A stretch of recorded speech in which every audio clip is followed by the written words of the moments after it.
Sunna TV Yoruba. Assalamu alaikum wa rahmatulahi wa barakatuh. Ètò tẹ́ ò máa rí wò ní live and direct lórí Sunna TV Yoruba ní ọjọ́ Thursday, ọjọ́bọ̀, jeudi. Ọlọ́run ló ní.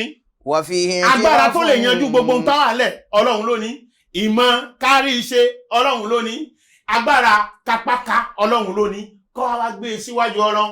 Ọ̀dọ̀ ọwọ́ ọkùnrin wa, ọ̀dọ̀ ọwọ́ obìnrin wa. Allahu Akbar. Gbogbo ẹ̀yin ìyá wa, ẹ̀yin bàbá wa lẹ́yìn. Tọ́lọ́run bá ní kélé yí pa tí mo tí a ń pè ní gbàfipamọ́. Òun náà ni gbogbo nǹkan tó bá ti jẹ́ ẹ̀tọ́ tó ṣe ọ̀ranyàn fún ọmọ ènìyàn wípé kó ṣe àbójútó ẹ̀ níbi wípé ó fẹ́ gbé nǹkan náà kalẹ̀ ni ó fẹ́ mú wá ni.